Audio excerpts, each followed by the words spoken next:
ඉතිහාසය අමාරුද? නෑ බං ඉතිහාසය අමාරු නෑ. සරලම විෂය තමයි ඉතිහාසය. මේ ඉතිහාසය කියලා කියන්නේ ඇත්තටම ගත්තොත් අනුන්ගේ ඕපදූප හොයන විෂයක්. වසභ රජතුමාගේ නීත්‍යානුකූල බිරිඳගේ දරුවෝ කවුද? අනියම් බිරිඳගේ දරුවෝ කවුද? මෙන්න මේ වගේ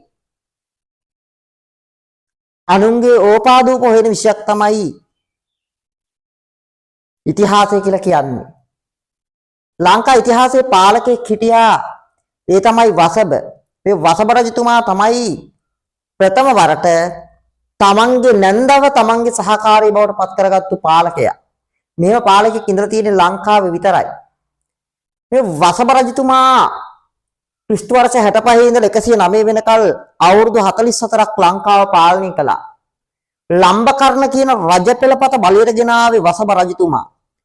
පණ්ඩුකාභය රජතුමාගෙන් ආරම්භ වුණ මෞර්ය පෙළපත යසලාලක තිස්ස රජතුමාගෙන් අවසන් වෙනවා. ඉන්න අනතුරුව සුබහෙවස් සබ කියන දොරටුපාල කුමාරයා රජ වෙනවා. මේ සුබහෙවස් සබ නැමැති දොරටුපාල කුමාරයා ඝාතනය කරලා ලම්බකර්ණ රාජවංශය ආරම්භ කළේ මේ වසභ කියන අතිශ්‍රේෂ්ඨ පාලකයා. උම්මග්ග ජලමාර්ගය ඉදිකලේ වසභ රජතුමාගේ කාලයේදී.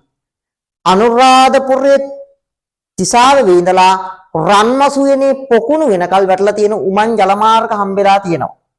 ඒ වගේම වසභ රජතුමාගේ කාලේ වෙනකොට මහවැව් ඉදි කරන්න පටන් ගන්නවා. ඒකට බලපෑවේ ඉන්දියාවේ ක්‍රිෂ්ණතුංග දෙගම්මැදී ඇති වුණ ආහාර ඉඟියක්. මේ ආහාර ඉඟියට අවශ්‍ය ඉල්ලුම සපුරාලන්න වසභ රජතුමා එතෙක් තිබුණු ගම් වැව් මහවැව් දක්වා දියුණු කරලා නිර්මාණය කරන්න පටන් ගන්නවා. මේ ලංකාව වගේ පොඩි රටක කෘෂිකර්මාන්තය දියුණු කරලා ඉන්දියාව වගේ විශාල රටකටත් කන්න දීලා තියෙනවා ඒ කාලේදී.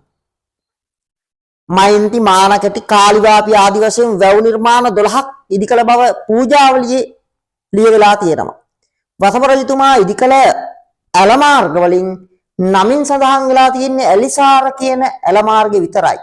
ලංකාව පළවෙනි වතාවට පළාත් වලට බෙදලා පාලනය කළේ වසභ රජතුමා. වසභ රජතුමාගේ කාලේ යාපනය කියන ප්‍රදේශය පාලනය කළේ ඉසිගිරි කියන අමාත්‍යවරයා. ඒක වල්ලිපුරම් රන්පතේ තියෙනවා. සිද්ධ මහරජ වහාරගේ අමතේ ඉසිගිරියේ නකජීව බුජමෙරි බදකරාතනේ පියගුතිස විහෙර කරිත. එම් නැත්නම් වසභ රාජ්‍ය අමාත්‍යවරයෙක් වුණු ඉසිගිරි කියන කෙනා ඉදිකලාලු පියගුතිස්ස කියලා විහාරයක්. විහෙර විහාරස්ථානවල දිරූතැන් ප්‍රතිසංස්කරණය කළා වසභ රජතුමා. ආගමික වශයෙන් විහෙර විහාරස්ථාන රසක් ලංකාවේ නිර්මාණය කරලා තියෙනවා. යාපනයේ අර්ධද්වීපයේ වල්ලිපුරම් විහාරය, උඩනෑගල මඩවල විහාරය, මඩකලපු කාසිමොට්ටේ විහාරය. ඔය මං ටිකක් විතරයි ඔයාලට නිදසුන් වශයෙන් කිව්වේ. ලංකාව පළාත් වලට බෙදලා පාලනය කිරීම, ඒ වගේම ලංකාවෙන් ක්‍රමානුකූලව බදු අය කරගන්න කටයුතු කළ පාලකයෙක් වසභ රජතුමා.